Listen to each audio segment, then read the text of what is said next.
Welcome to STEM Unplugged, a monthly podcast designed to help you learn about STEM initiatives and to help advance STEM awareness. Now here's your host, Kelly Green. Hi there. Welcome to the podcast. We're so excited to have you on for another episode of STEM Unplugged. I'm Kelly Green, the Chief Operations Officer at SciTech Institute, a collaborative nonprofit organization making STEM connections in Arizona and beyond. In this episode of STEM Unplugged, we will be exploring STEM over the summer. Our guests are Kelly Ferguson, Education Coordinator at Lowell Observatory, Tom Fraker, CEO of Pathways to Learning, and Elise. Oh, I didn't ask you how to say it, Elise. I'm going to have you help me. How do you say your last name, Elise? Corcoran. I would have probably totally butchered that. She is the Director of STEM Outreach at Embry-Riddle Aeronautical University. So I want to say a big thank you to all of you for joining us for STEM Unplugged.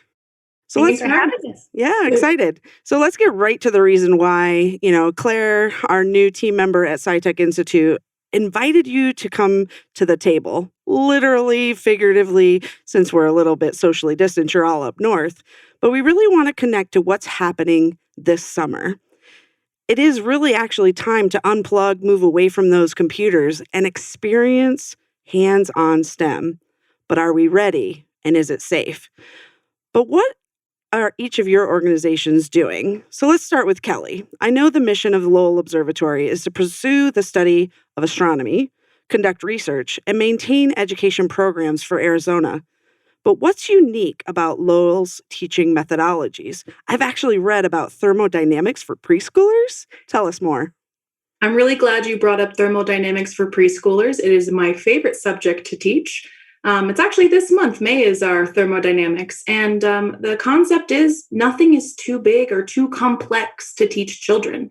They're natural scientists. That's our goal is everyone naturally wants to learn. So we give them the tools and they run with it. And with the thermodynamics for preschoolers, it's just understanding how, heat transfer works, basically. So we make color changing slime and we make our own thermometers. And it's just getting that step into science, into technology, engineering, mathematics. So I know the kids really enjoy it. Oh, you bring up slime. It's like a favorite. When I was a middle school math teacher, I don't know how slime always ended up in my classroom, but the sixth graders, I can only imagine preschool. But thank you thank you so much, Kelly. I'm excited to have you here. We also have Tom on the line with us. Thanks for joining.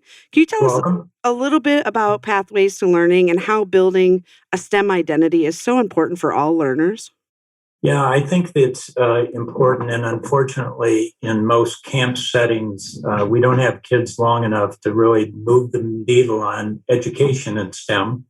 So what we try to do, and I'm sure what Embry-Riddle and NAU does, is try to give them one of those moments in their life where they might have said, aha, I kind of know what STEM is. I kind of would like to do something like that. And so it's right. Lighting that spark and then watching them kind of explore. And I love the scientific term that you use, doing the stuff. And the stuff is really important because they don't know it probably by another term other than stuff. Absolutely. And so we just try to give them stuff and things that they can grow and identify with STEM not being this topic that is intimidating and only smart people can learn it and do it. That's a great point. I think that's, part of why we enjoy working with all three of you is that, SciTech Institute is really trying to advocate for all learners, 0 to 103. If you're interested, let us show you something cool. And, oh, you thought it was cool? Let's show you a little bit more. So thanks for being here tonight, Tom. What about you, Elise? We're excited you could join from Embry-Riddle. And actually, I'm going to pose a tough question. What do you think the greatest need for K-12 students right now, and how do you think our STEM outreach programs altogether could meet this need? Absolutely. Well, I would be remiss if I didn't address the break that all students have had over the COVID-19 school closures.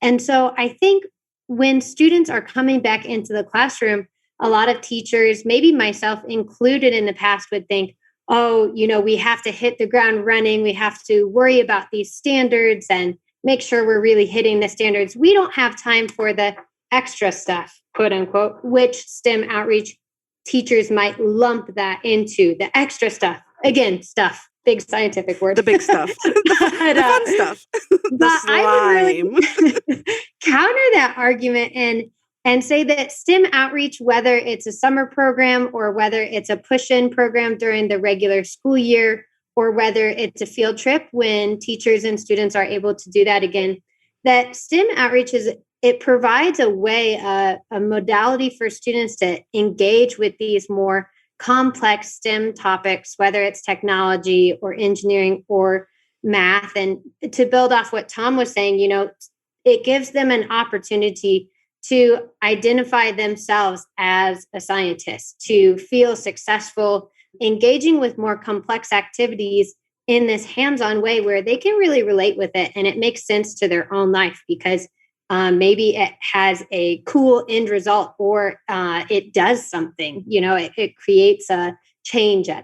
The greatest need I think K-12 students have right now is to really just jump back in there, start learning again in ways that make sense for the students so that they can really engage with the material and get their feet wet again, get experimenting and start having fun again in an educational setting.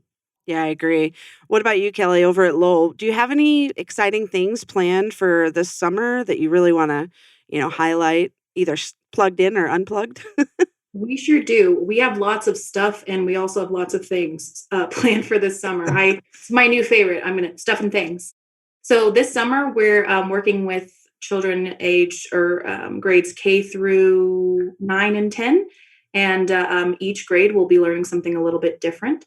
So our youngest kids will be learning about the solar system. Of course, we're at Lowell Observatory, so what better place to learn about the universe? Right. I think Earth is right behind you. I can see it on your screen. Yeah, our sun is right there, and then the moon. Yeah. Got it all.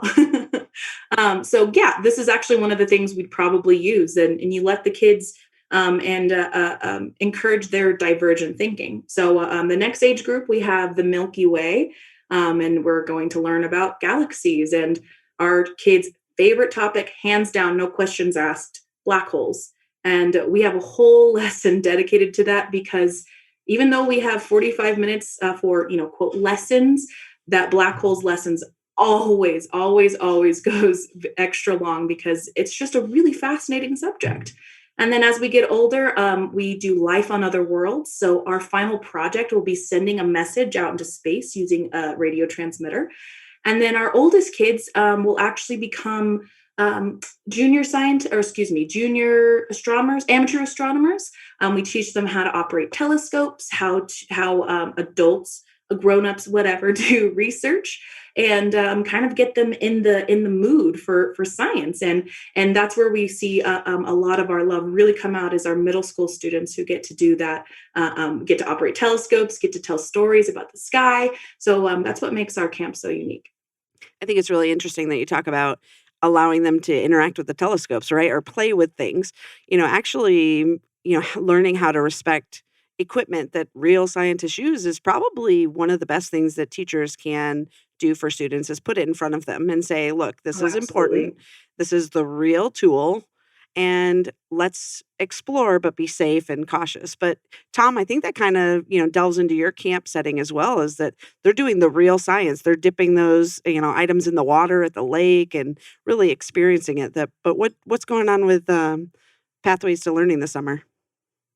Yeah, so we haven't turned the corner relative to getting kids up to camps yet. It's still the fear of COVID. Yeah. We do have a couple of camps that center around that, but what we've done is done a pivot last year, actually, and took everything that we were doing at the camp over the last 8 years to thousands of kids, and we packaged it. So we repackaged it, and we put all the modules, 5 of them in particular, around solar and water and so on, and it's called STEM in a Backpack. So we created a backpack, we put the modules, the curriculum card, and then things for them, the stuff again. Yeah, I was going to say that they could do and explore. And we are now having those be sold to schools. So we sold roughly 4,000 of them. And what I find interesting, we needed a second product iteration of that, and we created Ag in a Bag.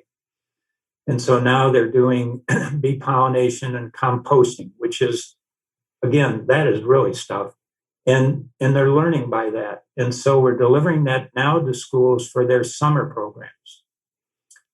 And we have a big cargo van that looks like a log cabin on one side, and it's a desert landscape on the other side. And in the inside, it looks like a laboratory. And now that's being combined with the backpacks, either Ag in a Bag or STEAM in a Backpack, and we're delivering it to school. So we're actually kicking that off next Wednesday, and we're driving down to the other end of the state, down to Tubac, Wow. to a Montessori school, and we're delivering those backpacks and those things out of the Mobile STEM Discovery Lab to them.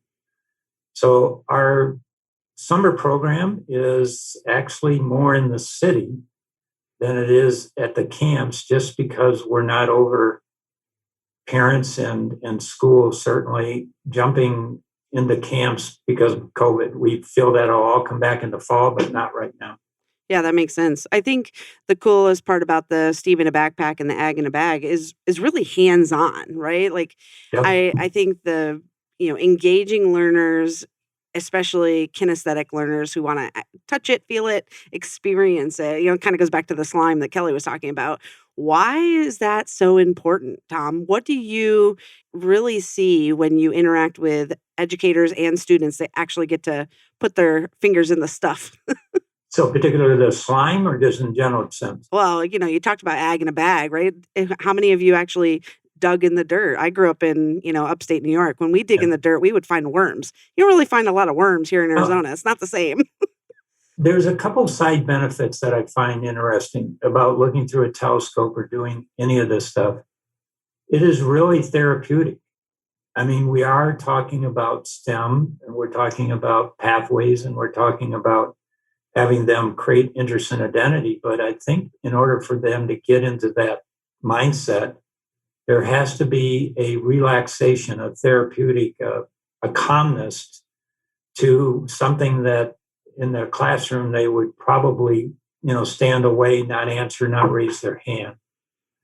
And so I think the settings that we're all in, because we're in Prescott and NAU, and now we're on the road with this backpack and the Mobile STEM Discovery Lab, it's just an environment where therapeutically, I think they feel better about being learners. And they feel better about taking a chance to learn something that they wouldn't have raised their hand in the classroom. Kelly, you kind of, or actually, no, I think it was Elise who alluded to that a little bit in the beginning. Like when we go back to class, how much is it about that standard? Or is it more about the whole learning and the engagement and understanding of a concept? What are your thoughts? Ooh, Elise or me? Elise, yeah, she alluded to how do we have to worry about all of the specific standards, or can we really, wrap it up into maybe themed units or project-based learning? Absolutely. Well, thanks for tagging over to me here. And I would first want to start off kind of bouncing off what Tom said by saying, I think it's so important to acknowledge that whole learner, and that participating in the STEM fields for some students, and looking back on myself as a girl, middle school girl, high school girl, I would have put myself in this camp of being really self-conscious about engaging with it, not wanting to take a risk, not wanting to be wrong. Mm-hmm. Even though I was a successful student, I was always worried about getting the A or making the grade. And I really saw that as a teacher in my 6th grade classroom. I would have bright kids who would come up, and instead of being willing to take a chance or be creative or think outside the box, they would just be asking me, oh, well, what grade will I get on this? Or will I get the point for this? And I think really to just engage students on that deeper level, in a project-based style, in an interactive learning environment, hands-on, that they're going to engage at such a deeper level and walk away with so many more of those standards achieved, the important state standards, when we allow students that space to make a mistake, to take the risk. And I really identify with that and resonated with that when Tom was saying that STEM can be therapeutic if we bring students to that relaxed level where they know in the summer program or they know in the STEM outreach program, that there's no real sense of failure. They can just try it out. They can try it on. And in that, there's a lot of room for success, taking away those measurements. I agree. Yeah. Definitely. And just to add on to that, Elise, that's one of the most important things I think that we hit on as soon as our kids come to camp, as soon as they roll in the door. We say, yeah, we're learning, but this is not school. This is not school. We get to yell in our classroom. We get to run in our classroom. And most importantly, we don't have tests and quizzes. It's all natural. It all comes naturally. And I think that takes a bunch of pressure off of doing something that's so exciting. Yeah. And I think, again, back to it's a real telescope. I'm looking at the real stars and, I'm at this really cool place that doesn't look like my classroom, especially this year, right? Students that not only did they go back to the classroom, but it was back to straight rows.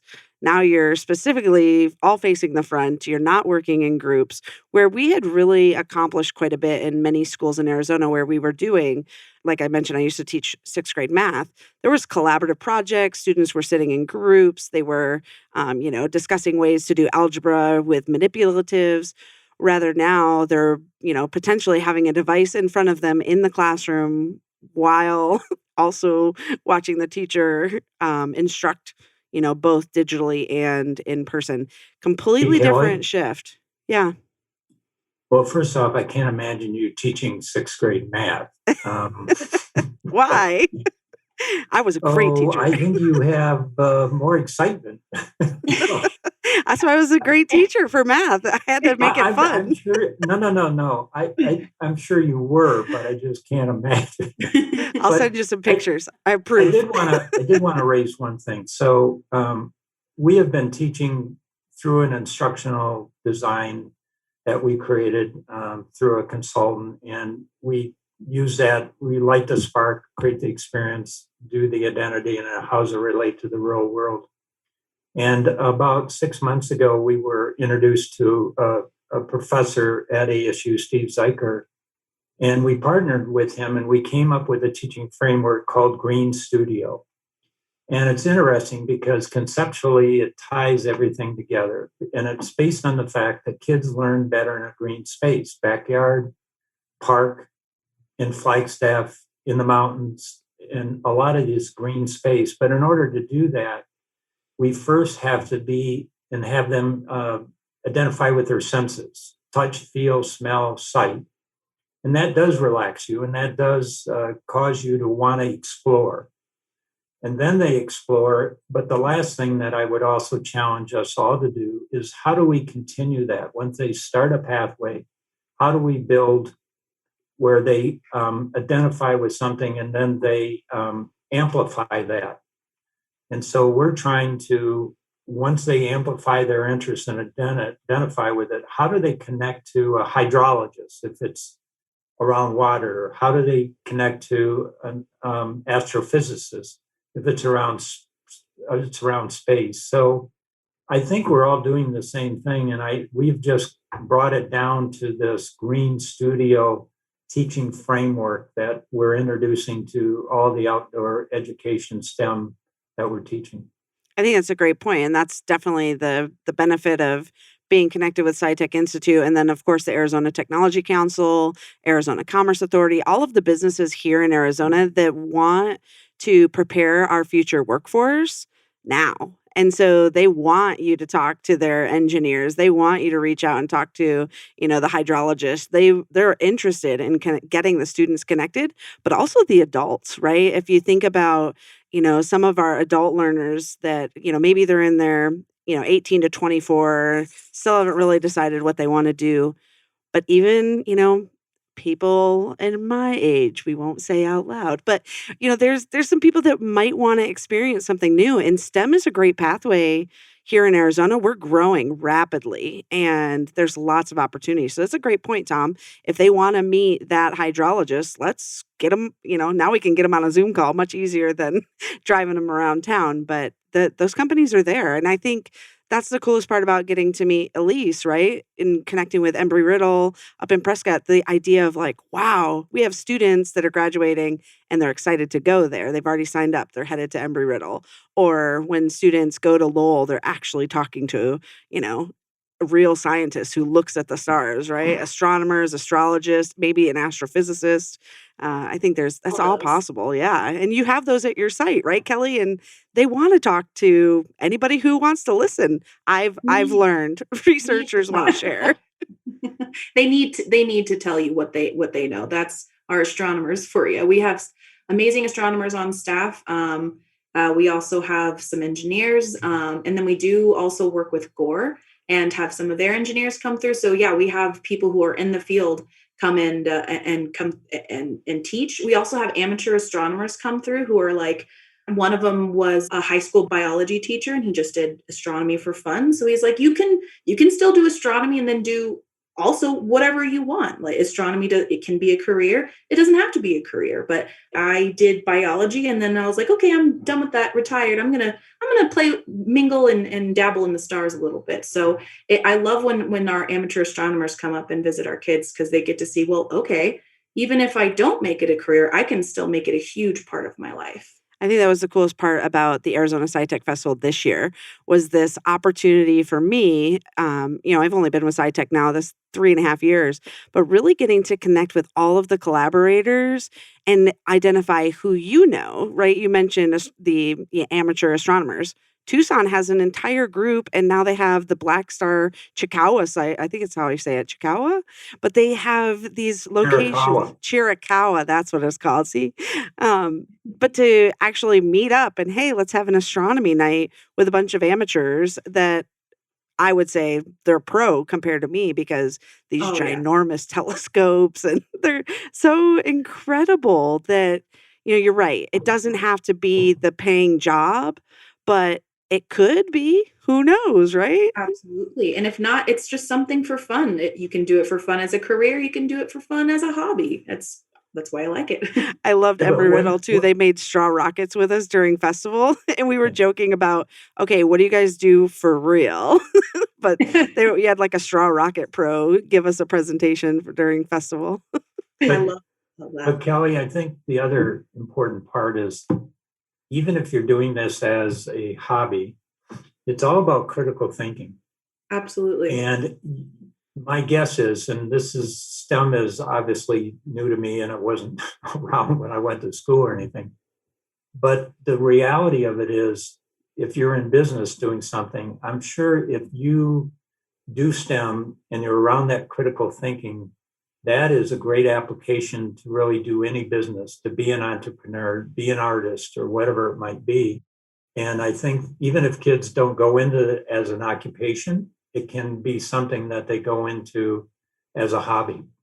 It's really funny you say STEM wasn't around when you were younger. Be careful. I know. But when we think about that, that's exactly my point about engaging, not just the K-12 sector, is really identifying and helping different generations identify with STEM because it is here. And that's what their children or their grandchildren, the neighbors' children, right? The community is talking about. And when who was I talking to the other day? And they're like, well, we're not really STEM professionals. Actually, you are. You do like all of the water systems for the entire city of wherever we were talking to. That's STEM. And I think that, identifying, I was a farm kid. So sitting cross-legged in the kitchen, milking, giving a baby cow a milk bottle so they didn't starve to death. Well, that's STEM, right? You have to understand that there's pathways or entry points for a variety of different opportunities. But I think that's kind of why we brought you all here together today, is really to focus on what are you going to do this summer? What do your plans look like, in the upcoming year as we start to potentially transition right back, Tom, potentially getting up there to camps and visiting locations. What are some of your goals? Let's start with Kelly. What are some of the goals for Lowell over the next year as we hopefully start to, I don't know if we get back to normal ever, but it's a new situation. Oh yeah, you said it. And we're slowly getting back to, quote, like you said, normal. We're not just a camp facility. We're a research facility. Lowell Observatory has been around for over 125 years. Our founder, Percival Lowell, in his mission statement, basically said that he wants this observatory to be here to conduct current ongoing research, but also to engage the public and to teach the public. And, I took that as kids, I'm going to engage the kids. But our campus, the Lowell Observatory campus up in Flagstaff, has tours. Well, we did before COVID have tours that, goes through our history, and we educate people of all ages, 0 to 103, like you said. And I think that's what makes it super unique here. And I lost my train of thought, so come back to It's okay. That's why we're all here. It's a team effort. But what about you, Tom? What are some of your goals for, Pathways to Learning? I know you're engaging with our chief science officers. Our goal is to collaborate a little bit more, but what are some of the things you hope for your 2 campsites and future connections? Well, somebody already kind of mentioned this. We have a couple of T-shirts, and they have pretty profound statements on them. One of them is, may the forest be with you. And so we're really trying to create the forest to be with kids, be that green space. And the other one is, no box required, think outside. I love it. And I think in both of those cases, what we're really trying to do is to expose as many kids to, we don't even call them camps, actually, we call them outdoor learning platforms. And so all these tools, these applied learning tools, we have the mobile STEM, the backpacks, we're trying to put them into a pathways to progressive learning. So back to what we said before, it's great to go to an observatory, but we're trying to give them a pattern or a reinforcement of doing one thing and then doing it in a different environment and then doing it in a camp setting. So that's what we're trying to do. The other thing which is interesting is we're trying to bring STEM into agriculture and into sustainability. And so the one camp ranch is in Mayer, which is on the road to Prescott and on the road to Flagstaff. It's 5,000 acres, and we're creating a learning platform around the environment and sustainability, because STEM is alive in the ground and it's alive in the sun that affects crops and regenerative farming and all those things.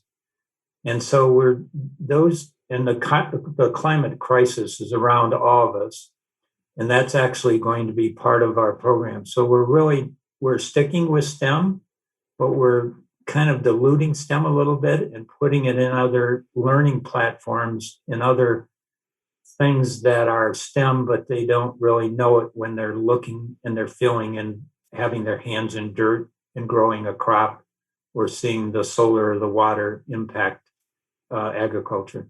I think it's really nice to think about trying it in one location, right? Learning it and then doing it in a different location and then in a new setting. I think that's important for, gradual acceptance of any concept of, oh, okay, so I learned about it or I read it here.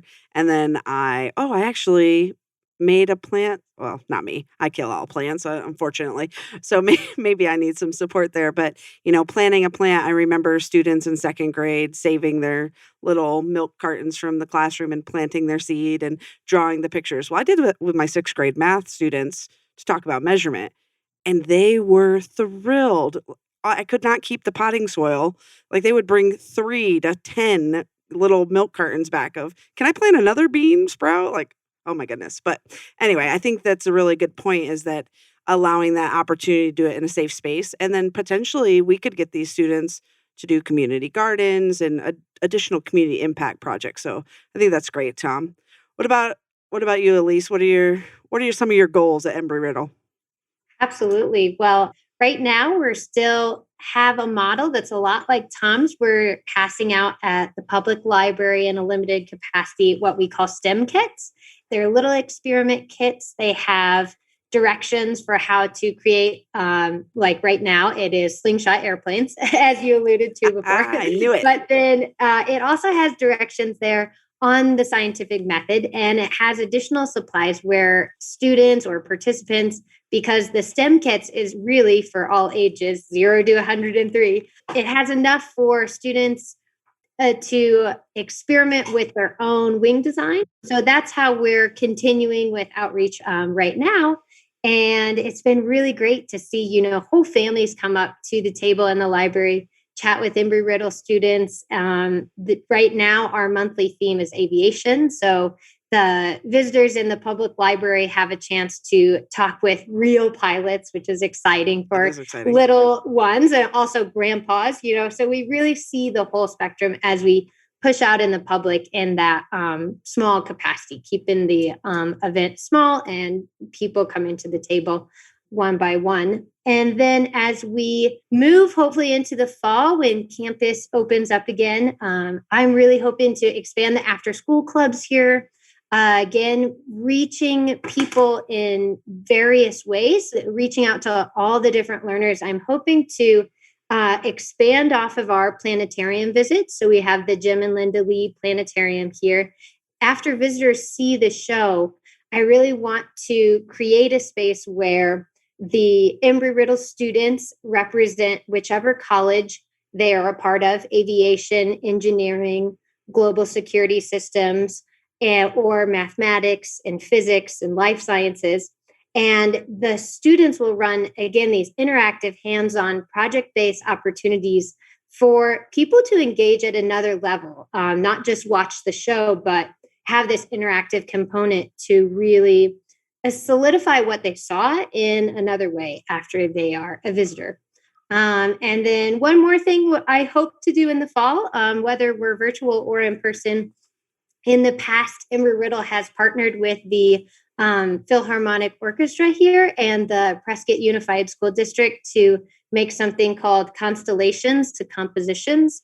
And so students, they created songs. Kelly is looking so excited. She wants to be part of this. I had to mute myself because I was, making a weird noise. Sorry. Yes, I'm excited. Go on.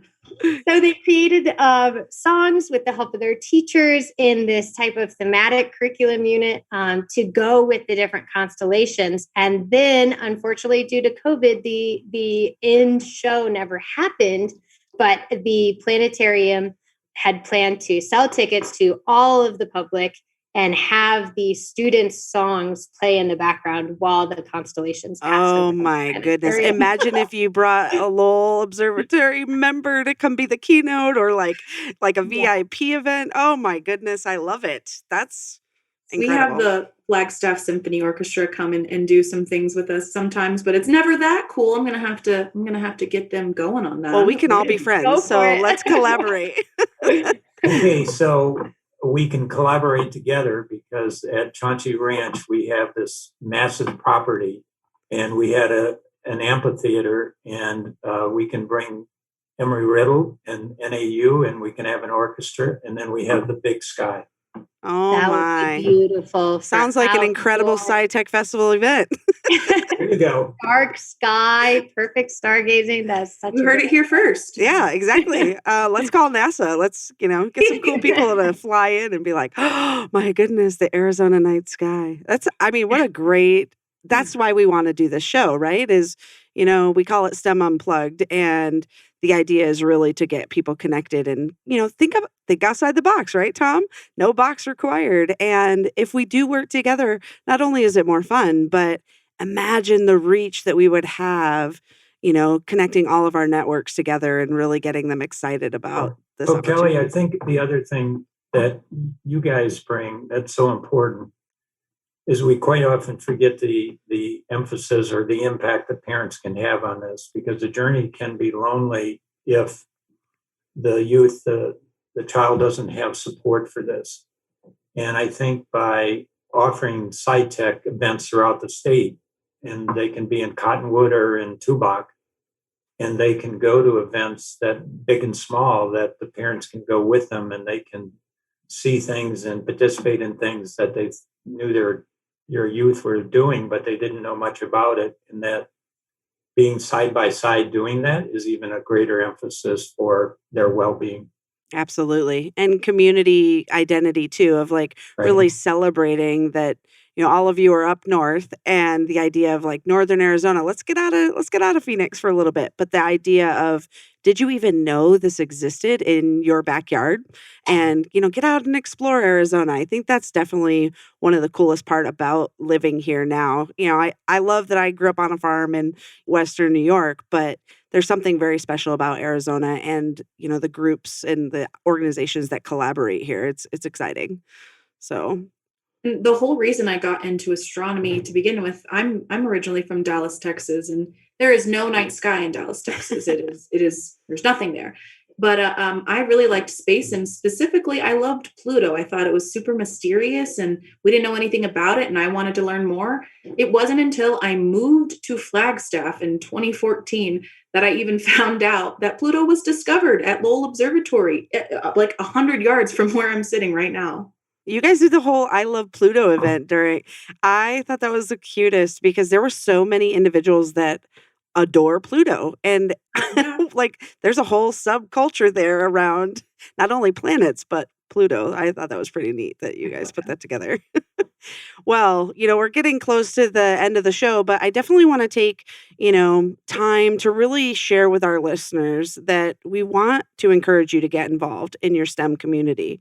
Maybe you're an industry professional seeking ways to make an impact, or a student searching for a mentor, or a community collaborator like these three, hoping to meet the right people to help make it happen.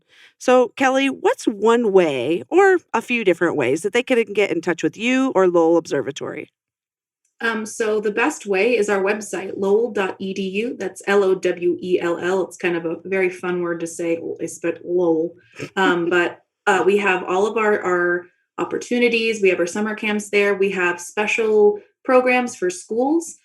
So if you're a teacher, we have virtual field trips right now, and hopefully in the future, whenever hopefully COVID is not as big, we get to have them back in person. And kind of going back to those COVID adaptions, we are entirely outdoor this year. We're not going to have any indoor parts. We've increased our sanitization efforts. We have limited capacity, which is a bummer for me because I don't get to see all of my kids, but safe. And then all of our staff will be fully vaccinated. That being aside, our website would be the best way to get any sort of information. And we're always looking for those to help us out with any kid scholarships. You can sponsor a kiddo, sponsor a couple kiddos, and again, all on our website. And my information is also on our website. So yeah. Well, thank you, Kelly. What about you, Tom? What are a few ways collaborators or supporters could get in contact with you? Not to complicate things, but all these things lead to the same place. But Pathways to Learning, it's probably the easiest to remember. But if you can't remember that, it's Tonto Creek Camp. And the third is Chauncey Ranch. And any of those with a .com after them, with the exception of Pathways with the .org, will lead you to the website that will show you those various venues and the things that we're doing. Excellent. Thanks, Tom. What about you, Elise? Absolutely. Well, Embry-Riddle STEM Outreach's website is the best place for anyone interested to learn about what we're offering this summer and get a hold of my info as well. So that is prescott.erau.edu /about/STEM-center. There are links to the planetarium there as well. So you can join in on the YouTube live feeds that are still happening every month, featuring that season's night sky. So learning about that. There is info about our summer seminars, which is all virtual for now. And again, just good contact info for teachers or students or parents who are wanting to get, just jumping into what Embry-Riddle has to offer this summer. That's awesome. And, as we go around one more time, just final thoughts or, what are you personally, have you enjoyed being on the call? It's been a pleasure spending this time with you, but getting connected and collaborating, I saw the excitement when Elise was sharing and Kelly was excited, but this is really what it's all about. Do you have any final thoughts before we close the show, Kelly?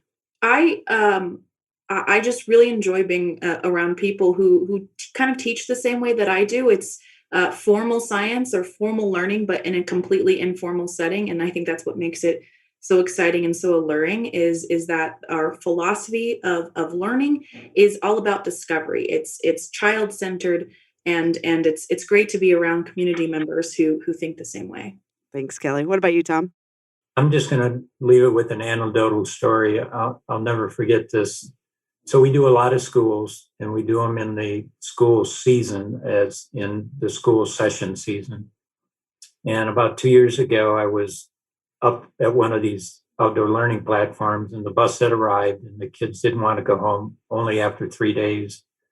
And he got up on the step of the bus, and he looks back at me and he says, yesterday was the best day of my life.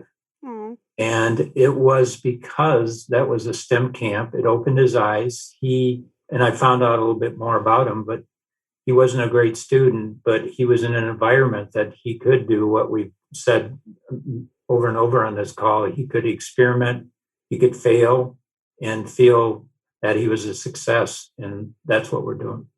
That's incredible. That's why people do what we do, right? Really making those opportunities attainable. And, I appreciate that story. Thanks, Tom. Elise, hard to follow, but any final thoughts? Absolutely. Well, the highlight for me was really seeing the similarities and the differences across the different organizations here. I would say Tom represents sort of the life science perspective of things. Kelly is astronomy. We might be more engineering and aviation focused at Embry-Riddle, but to see, like Kelly said, how we all have sort of a similar approach to how we go about STEM outreach. And then, as Tom said, we all have this, I don't know, maybe that we're guided by this heartfelt vision to just promote STEM for the children of Arizona, because it really is just a avenue of limitless possibilities. It will open so many doors for their future, whether professionally or just as a way to be a critical thinker and a better, more well-rounded person. I would say, at least for myself, I'm guided in my job by a real sense of, just wanting to do what's good and open doors for young kids in Arizona.